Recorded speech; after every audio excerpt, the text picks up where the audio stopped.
Good morning बच्चों, मैं तुलिका श्रीवास्तव, आपकी हिंदी की मैम। आज आपको हिंदी की किताब से कविता 3 माँ का एक कहानी की व्याख्या आपको बताने जा रही हूँ। ये कविता राष्ट्रकवि मैथिली शरण गुप्त द्वारा रचित है। उनके काव्य संग्रह यशोधरा से ली गई है। इसमें सिद्धार्थ का बेटा अपनी माँ से किसी कहानी को कहने की जिद कह रहा है और उसकी माता उसके पिता के जीवन की एक घटना को कहानी का रूप दे करके सुनाती है और उससे ये पूछती है कि कहाँ तक जो उसके पिता ने निर्णय लिया वो कहाँ तक उचित था। देखिए, माँ कहे एक कहानी। राहुल, सिद्धार्थ का बेटा राहुल है।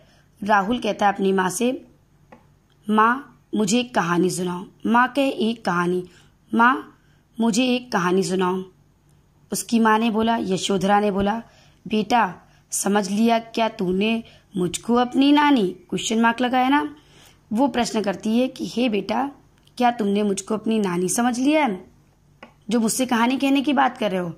साधारणतः बच्चे अपनी दादी और नानी से कहानियां सुना करते हैं, इसलिए राहुल की माँ उससे ऐसा कहती है। राहुल कहती है मुझसे यह चेटी। चेटी मतलब दासी, मेरी दासी। मुझसे मेरी दासी कहती है, तू मेरी नानी की बेटी, कि तुम नानी तो नहीं हो लेकिन तुम मेरी नानी की बेटी हो। राहुल ने अपनी माँ से कहा कि हे माँ, तुम मेरी नानी तो नहीं हो लेकिन मुझसे दासी कहती है कि तुम मेरी नानी की बेटी हो। कह माँ कह लेटी ही लेटी। हे माँ, कहानी कहने में ज़्यादा समस्या का सामना ना करो। तुम लेटी ही रहो और लेटे लेटे ही मुझे कहानी एक सुना दो। राजा था या रानी? उस कहानी में राजा था या रानी? माँ कह एक कहानी। फिर यहाँ पर राहुल अपनी माँ से जिद करता है, माँ एक कहानी सुनाओ ना। लेटे लेटे ही सुना दो, उठने की जरूरत नहीं है, बैठने की जरूरत नहीं है, लेटी हो लेटे लेटे ही सुना दो। राहुल की इस बात को सुनकर के यशोधरा कहती है, तू है हठी मानधन मेरे।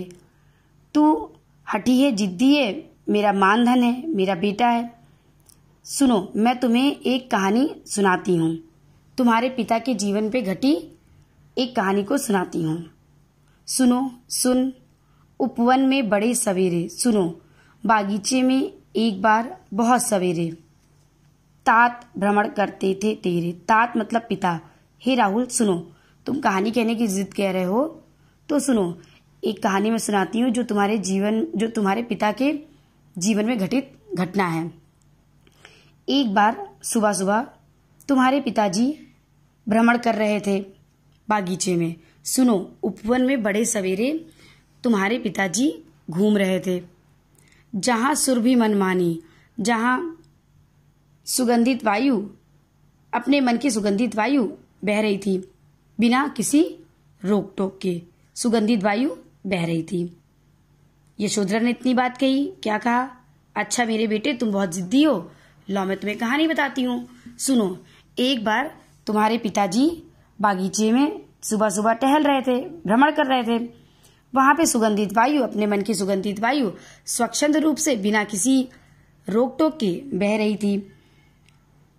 जैसे बच्चों की आदत होती है कि अगर कोई लास्ट अंतिम वाक्य दोहराने की, अंतिम शब्द दोहराने की, तो जब राहुल की माँ ने कहा जहां सुरभि मनमानी, तो राहुल भी उसी बात को दोहराते हुए कहता है, अच्छा माँ, जहां सुरभि मनमानी यानी कि वहां पर मनमानी वायु बह रही थी। हाँ माँ यही कहानी। हाँ माँ, मुझे यही कहानी सुननी है। राहुल ने कहा, हाँ माँ यही कहानी। माँ मुझे यही कहानी सुननी है। कौन सी? वही जब पिता सुबह टहल रहे थे, बागीचे में भ्रमण कर रहे थे, सुगंधित वायु बह रही थी, तो मुझे माँ यही कहानी सुननी है, उन्होंने कहा। फिर आगे यशोधरा कहती हैं, ये यशोधरा के अंतिम वाक्य को राहुल दोहराते हैं कि हाँ माँ यही कहानी मुझे सुननी है। फिर आगे यशोधरा कहती हैं, वर्ण वर्ण के फूल खिले थे उस बागीचे में, विभिन्न रंग के फूल खिले थे, भांति भांति के, अनेक भांति के फूल खिले थे, अनेक प्रकार के फूल खिले थे। झलमल कर हिम बिंदु झिले थे। झलमल झलमल उस पे हिम बिंदु ओस की बूंदे पड़ी हुई थी, झिले थे पड़ी हुई थी, उस पर ओस की बूंदे पड़ी हुई थी, झिलमिल झिलमिल ओस की बूंदे पड़ी हुई थी। वो झिलमिल कैसे थी कि सूर्य का प्रकाश उस पर पड़ रहा था तो वो झलमिला रही थी, चमक रही थी। हल्के झोंके हिले मिले थे, वायु के हल्के झोंके चल रहे थे। लहराता था पानी, वहीं किनारे सरोवर था और वायु के चलने के कारण जो सरोवर का पानी था वो लहरा रहा था। फिर यशोधरा के अंतिम वाक्य को सुनकर के राहुल कहते हैं, लहराता था पानी? अच्छा, वायु चलने के कारण सरोवर का पानी लहरा रहा था, हिल रहा था। हाँ हाँ, यही कहानी। हाँ माँ, मुझको यही कहानी सुननी है। अब बेटा इतना ही आप लोग रखिएगा, बाकी मैं कल पढ़ाती हूँ, ठीक है।